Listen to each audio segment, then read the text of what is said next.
What's up, everybody, and welcome to the Garden Life podcast. We are the Duff and Dax. So we're on a journey of discovering what it means to live whole spirit, soul, and body. So listen along, watch us, and enjoy the journey.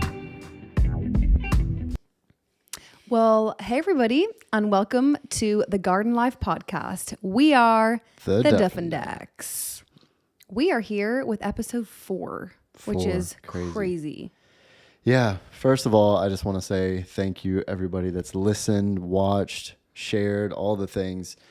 It really, really means a lot to us. We absolutely love doing this. It's amazing just to hear everybody's feedback of actually how it's helping. It's bringing new ideas, new thoughts.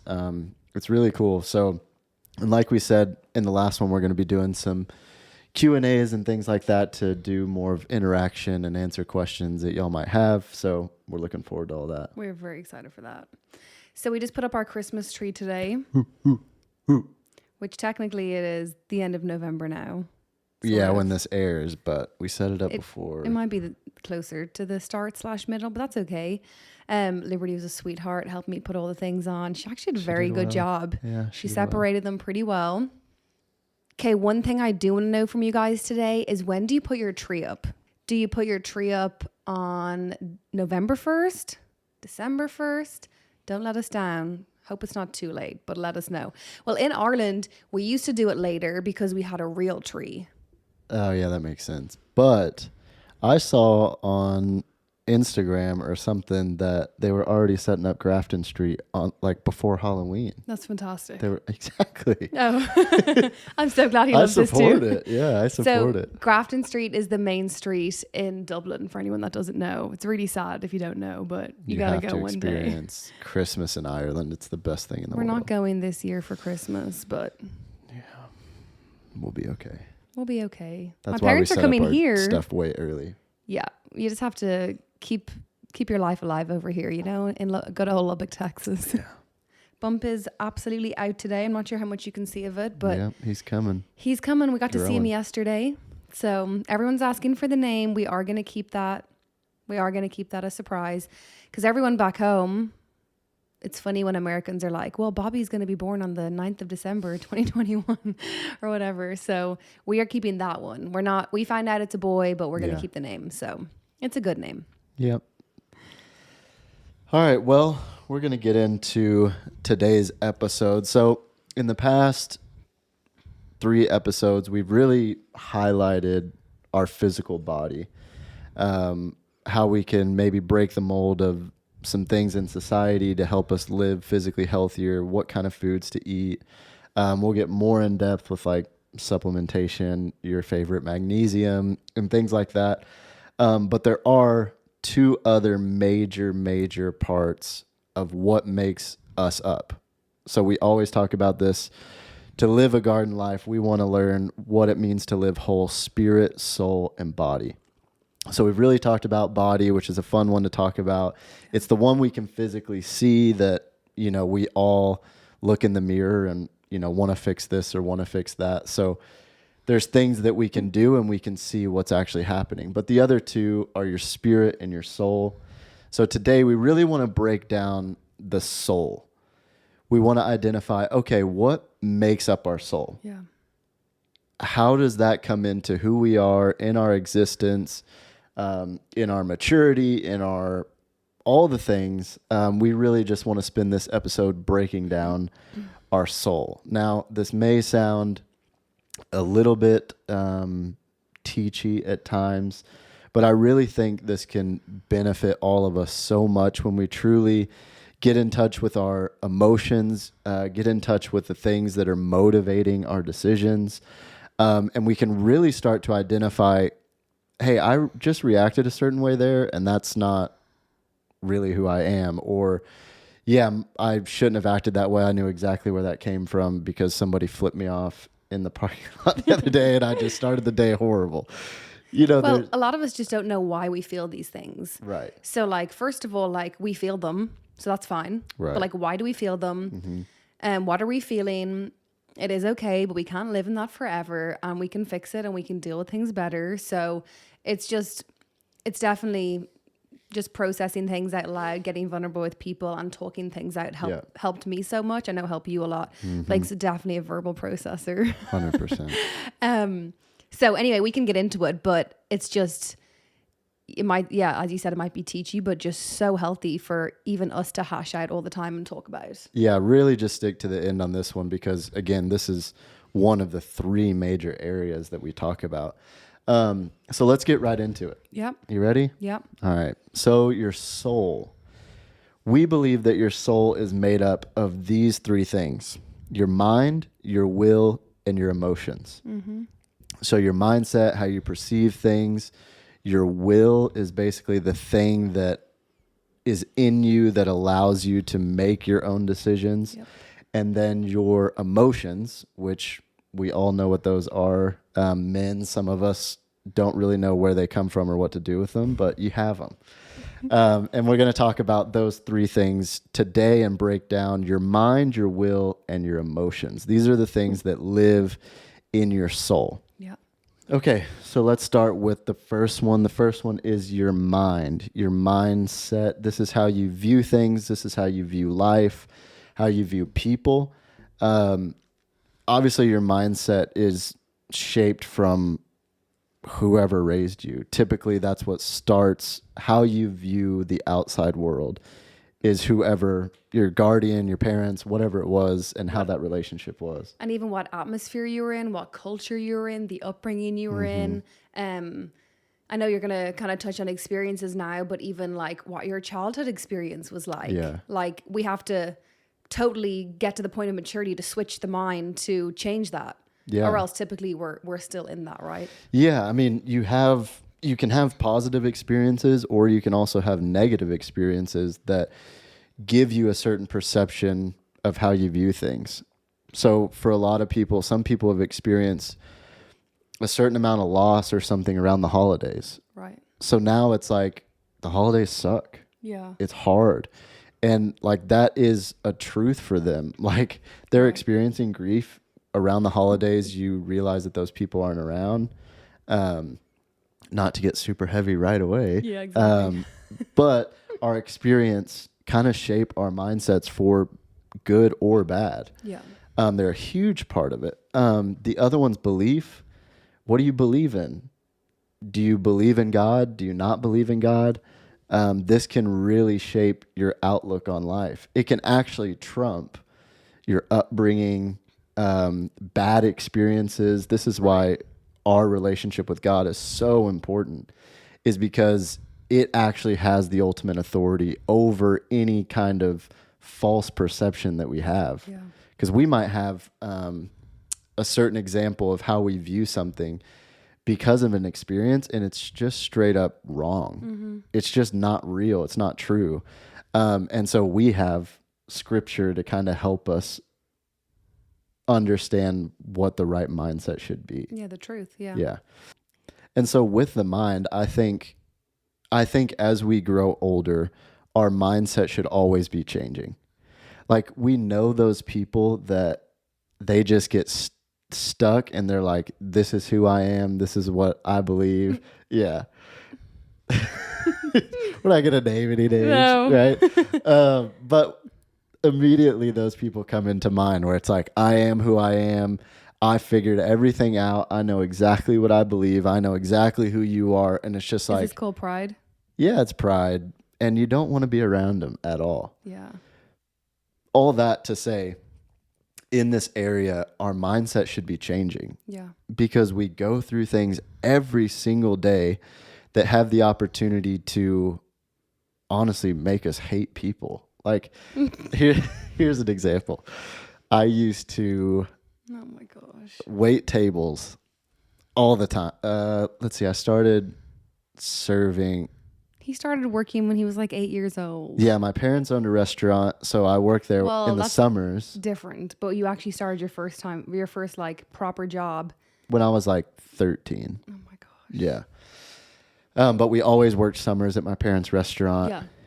Spring break, like when customers would come in during the summer, they'd be like, oh, you got your kids working. And my dad used to love to say, Oh, they saw summer vacation. I saw cheap labor. Oh my God. It was like, well, it was true. Anyways, my point is when I got to being a server, which I'm sure people can relate to this, you have the opportunity to absolutely hate people. Like you see people at their worst when it comes to like you're doing everything you can to give them a great experience, to make sure their water's full, to make sure you got the food right, it came out great, everything tasting good, amazing. You do everything perfect. And then they don't leave you a tip. Or they're just their kids just throw crumbs everywhere and you have to clean it up. Or they're just extremely rude to you and you've done nothing wrong. See, I can't do rude people, so I could never be in hospitality. Yeah. There's absolutely no way. So that example is like, okay, my years of serving, seeing people at their worst for whatever reason, it actually could give me an opportunity of just be like, gosh, people freaking suck. Yeah. Like, I don't like people. I don't want to interact with people anymore. And also you're working a crappy job, so you also could just hate your life. Exactly. Your whole mindset could just be crappy. My experiences are telling me all these things. What did keep you going during that season? I don't know. Ice hockey? He played ice hockey. Yeah, I just knew that this was a job. Like, I just needed to get through it. I understood that people are going to be who they are. Like, yeah. So all that to say, all my experiences could have took me to a mindset that I could have just stayed there of like, people stink. I don't want to be in relationships. I don't want to be in community because people are going to let you down. They're rude. All these things. I could have built this mindset around my experiences. So obviously the big question in this area is, what do we do with our mindset? Yeah. What do we do with our mind? How do we change our mind when we know, like, gosh, like I know I'm just not seeing things the right way. I know that there's something in me that's making me see that person a certain way. I know there's a reason that person, every time I walk into the office, just the way they look annoys me. Like, I can understand, I can see like maybe it's not them. Like maybe there's actually something going on in me. Okay. How do we change it? We believe the best way to change your mind is by speaking. Yeah. You have to declare things. You have to say things. You cannot beat a thought with another thought. It kind of reminds me of like all the things you're saying of like the cup half full or the cup half empty. I'm like, I feel like mine was like literally tipping over my whole life just because of my mindset. Yeah. Like I know I have a crazy story and things weren't always great, but even when they weren't great, I guess I just pretended they were, but it kind of helped. I would be like, everything's great. Like remember when people were telling me about birth? I did a home birth with Liberty and people were telling me like, oh, are you sure you want to do a home birth? Like birth's hard. And I'm like, is it though? I'm sure it'll be fantastic. I'm going to have my fairy lights, going to have my Jesus music on. It's going to be blissful. Like, and I kind of like it. I don't mind living there. I mean, you know, my parents used to say like your head's in the clouds, you know, mm-hmm. You got to come down to reality. You got to be a bit more realistic. You're going to have to pay bills one day. And here we are paying bills and it's fantastic. Yeah. But I'm sure that's really annoying for some people, but it's what kept me going my whole entire life. And the word I have is hope. Yeah. I mean, it literally kept me going. Like, even, remember, like, anytime we're like, oh, I think we feel a bit anxious. I'm like, no, it doesn't exist. Everything's great. There's no such thing as anxiety. Let's just be, yeah. And I know it's a bit ridiculous, but it just helps me. It helps me so much. I can get super sad for 5 minutes and I can cry and I can feel sorry for myself. And then it just helps so much. But everything's always going to be okay. Mm-hmm. Like I literally listened to that song recently. Everything's going to be all right. Who was it by? You definitely know. I don't know. Okay. You can sing it. If anyone's interested, let me know. But it literally, I do need to remind myself of that. But whenever I get back to that place of like, oh, everything's always going to be okay. Like I'm always going to be okay. Everything's always going to be fine. That's always helped me with my mindset. Yeah. I mean, what you're talking about is speaking things out, declaring things, which is like when it gets to that point of being super sad or whatever, that's the most important time that you need to change your mindset. Like you're down in the dumps. Things are crap. Yeah. What do I do? Well, that's why. So when we I didn't really know what like declarations were. I guess I was kind of doing it for a chunk of my life. But Blake and I were married about 3 days. And why did we do this? Because it was your idea. Did someone tell you one of the most important things to do is to, when you get married, write declarations for your family? Or did you literally just on the spot feel like we should do this? Yeah. Like our first date, we sat under the Sundial Bridge in Redding, California for like 6 hours. And we talked about everything. Yeah.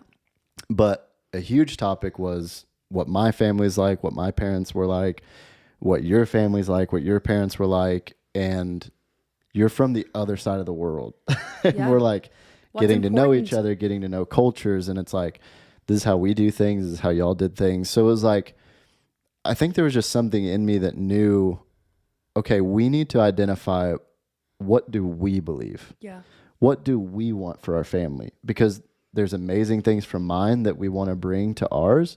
There's amazing things from yours that we want to bring to ours, but we still want it to be our family. Right. And we just got married. Like, this is the start of everything. So the most important time to base whatever we're going to live the rest of this life off of is, okay, let's identify what are our beliefs as a family.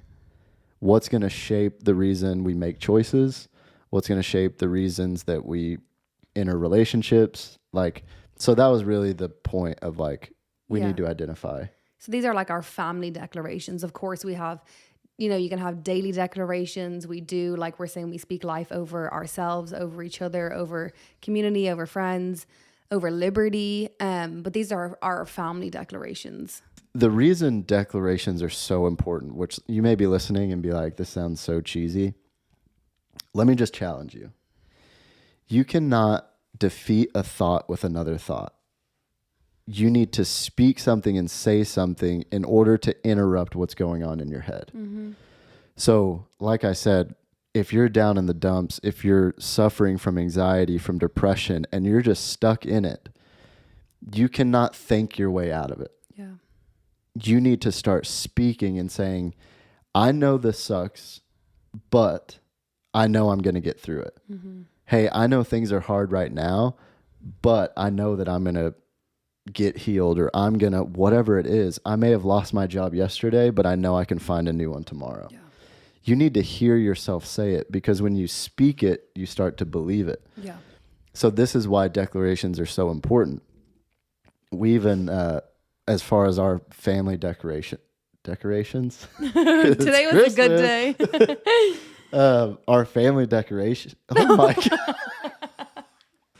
Our family declarations. We would say them as a family, Vicky and I together, of what we believe. We have a little thing made that hangs above our fireplace. And we would say them with Liberty all the time. And now she's 2.5, and like the other day she was in the other room and I just hear her like declaring what our family believes. Like, she just knows it by memory now. And it's like, the more she says that, the more she's going to believe she is powerful. The more she's going to believe that she walks in faith. The more she's going to believe that she is loved, that God is with her. Like, the more she says it, the more she's going to believe it. And then it's going to be a subconscious thing of like, this is actually what's going to shape the way she makes decisions. Because if she knows she's powerful, she's not going to settle for some punk that don't freak. Sorry, I'm not going to get on that. But if she knows she's powerful, she's not going to let some guy come in. Well, she'll just. That's it. Okay. I don't need to go any more than that. Well, she'll just know that these are the Duff and Dak declarations. Yeah. This is my heritage. This is where I come from. This is our lineage. Is that the right word? Sure. Like, this is who we are. Yeah. This is who I am. So, I mean, if anyone hasn't done that, if anyone just got married recently and doesn't have family if someone doesn't have family declarations, then I would highly recommend doing it. It is so fun. We do it either sometimes in the morning or before dinner, like when we're just sitting there before we say grace. Sometimes Liberty's already pounding her fist at the table. It's a lot of fun. We love it. It is. And again, it's just that thing that when things get crazy or there has to be a big decision to make or whatever, it's something you can always go back to of like, oh, what's the reason we're making this decision? Yeah. Remember what we actually believe. And daily declarations. Which, yeah, that really leads us right into our next category, which is your will. So remember, mind, will, emotions. Your will is the thing that allows you to make decisions. Yeah. You have free will. You get to decide whatever you want to do. Scary. There's consequences to it. But I think the first thing to identify when it comes to your will is, what is the thing that's motivating you? Like, what is the foundation thing of why you're making all of your decisions? Like, truly going deep and figuring out, what is my main motivator? Yeah. Why am I making decisions? Am I making decisions because I want to climb the corporate ladder, because I want money, I want to be successful? Because if that's the motivation, then that's where all your decisions are coming from. Yeah. That's where you're choosing your relationships. It goes into every area. Yeah. So it's very important to identify what is motivating your will. Is it you just want to be accepted? That's a dangerous place to be, because then you're going to turn into whoever somebody needs you to be. Yeah. And your decisions are just going to be because you want to be accepted. A couple other examples could be maybe you were really hurt before, and now your will has changed. The motivation of why you make decisions is you just want to avoid pain. Yeah. You don't ever want to be hurt like that again. So now this is driving your decision making of like, I can't handle that again. I need to avoid any pain. Yeah. I can't take it.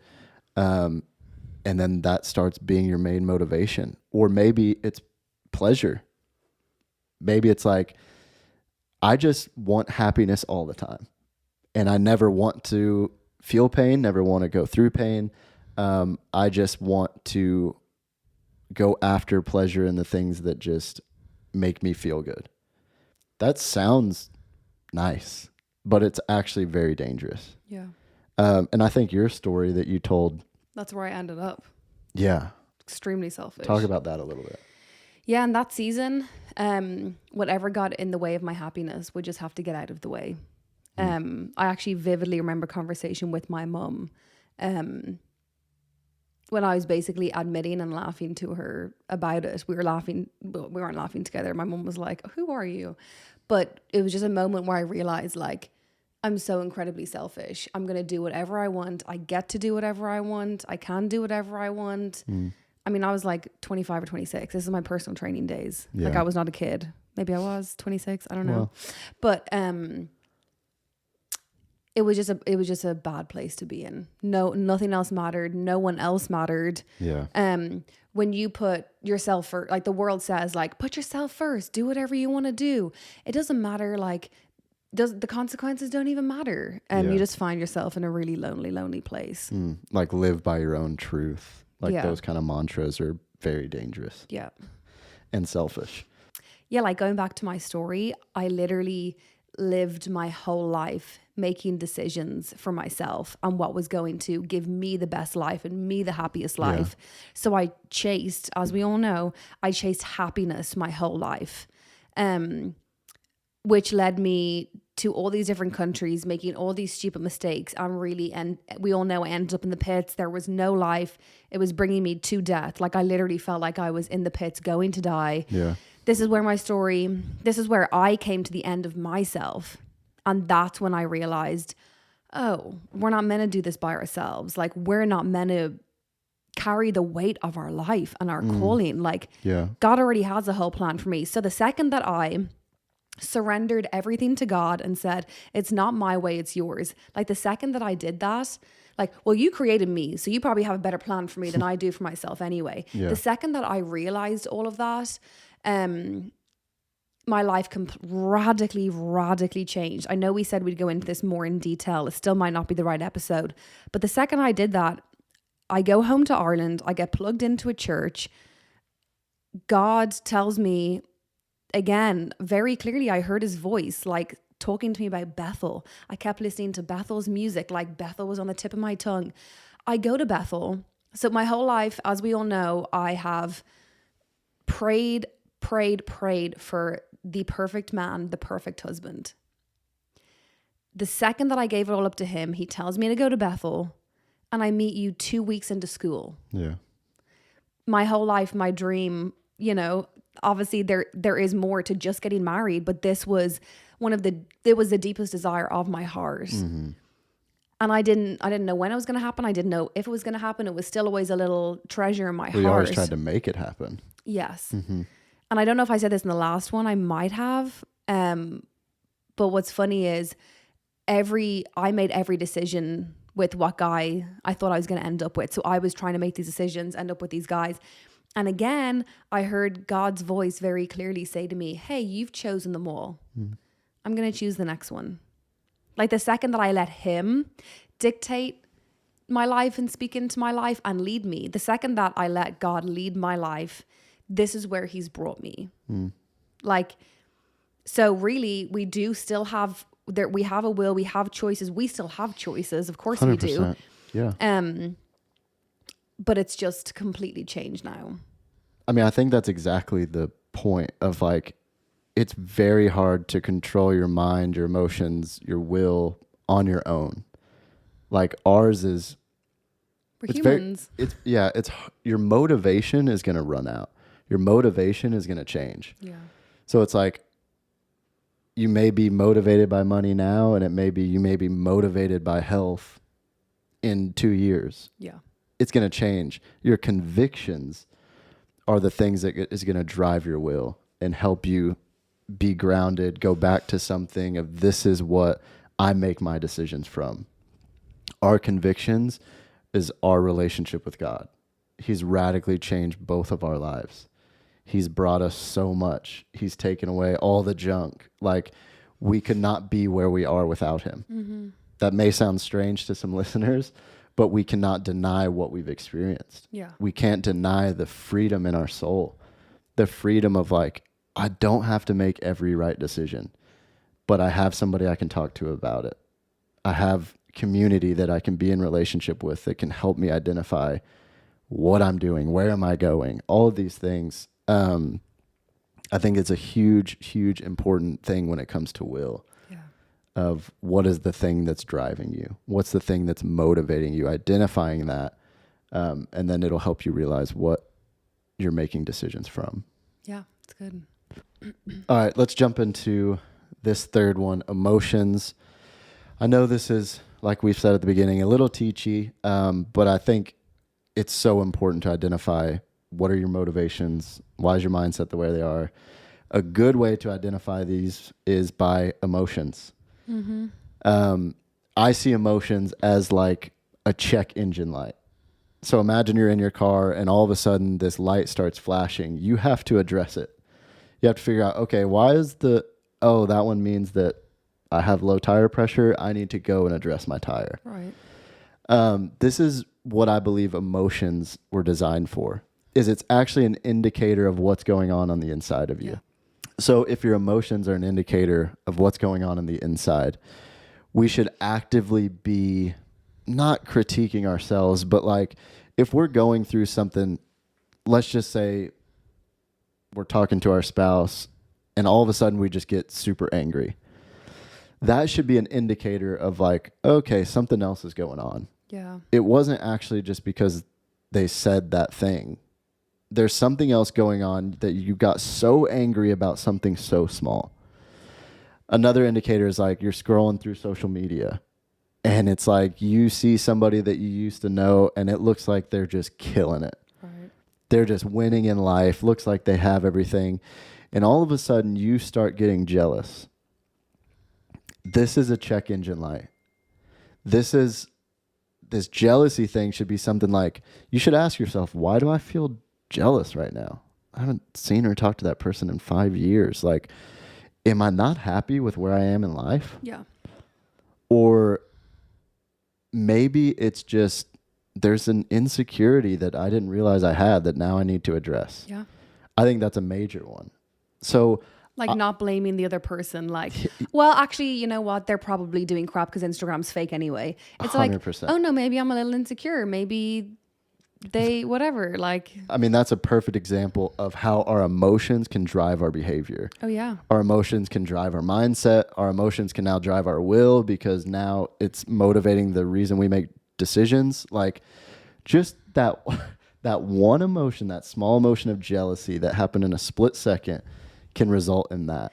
And it is crazy that no one can make you feel anything. So when you start spiraling that you literally hate this person now. This person you went to high school with, well, you hate them. They're like, well, really, they were losers. They probably still are. Like, whatever. Screw you, Brenda. Oh my gosh. You're literally just like, no, they just look better than me, or they look like they're having a better life than me, or, well, they have a bunch of kids and I don't have any yet. Like, and that's okay. Well, it can actually lead you to a place of like, oh, maybe there's something in me I need to address. If you've maturity, it can lead you there. Exactly. And that can lead you to growing up. Yeah. Getting healthier, being more mature. Well, my whole life, literally, and I know a lot of women do say this, like that I was like a roller coaster. So I had polycystic ovaries. So I was put on the pill when I was super young, and then the pill messes up your emotions. So I don't know what was me. I don't know what was the pill, but I do know that my emotions were crazy, like a roller coaster. So my highs were super high. My lows were super low. I was a hot mess. I was either like, I could flip in a minute. Yeah. In a minute. But I would stay there. Like I would get into the lows and I would stay there. I'd feel sorry for myself. I'd listen to depressing music. James Blunt was fantastic back then. How beautiful. It's true. Yeah. It's actually a fantastic song. But I actually remember I used to drive around in Ireland, pouring rain, listening. But like, you love to like, lover. Actually love I'm not to a good singer. I'm sorry. Feels. Yes. Yeah. I loved it. I used to write like depressing poems and like, but I'm very rarely like that now. I don't think that's bad as long as it's not destructive. No, I used to just go there for like a day. Whereas now it's like 5 minutes because I want to get over it. Mm-hmm. So, okay, I know we're talking about soul. I'm bringing just a little bit of food and sleep and stuff back into this, but we all know they are tied together. Mm-hmm. So just an example of this is, for me, when you're talking about emotions, it's like, okay, let's be rational and not irrational, because my whole life, like I was saying, this roller coaster, I was irrational.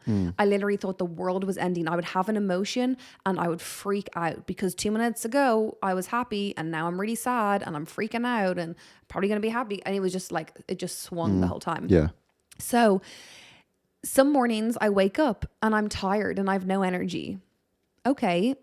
Check light, like you said. Mm-hmm. Well, let's be rational. Oh, I only slept 5 hours last night. Work's been really busy this week. Oh, that's why I'm frustrated. Oh my goodness, I haven't had much water this morning. And I just had a coffee and my heart's racing. And now I'm feeling, which is an emotion. Now I'm feeling like I could have a heart attack, or now I'm feeling like anxious. Yeah. Oh, I just haven't had water. Mm-hmm. I'm going to pour a glass. I'm going to sit down and just take a minute to myself. Yeah. So what helps me so much is to be rational. Like if either of us are ever feeling anxious, we can talk to each other and be like, okay, like this sounds ridiculous, but like go and get some food, have some water, go for a walk. Do you need fresh air? Like what do you need? Because we can get past this. Yeah. Like we can handle this emotion, and there could just be a very natural reason for it. Mm-hmm. Oh, that's like that so helps good. me so much. Yeah. I thought I was insane. Like I thought I was crazy from my whole life until a couple of years ago. I just thought I was a girl, hormonal, emotional, roller coaster. This is what I'm like. This is my personality. I'm just emotional. Oh, wow. But I can control my emotions now. I Very can. good. They still come. Sure. A couple times a day.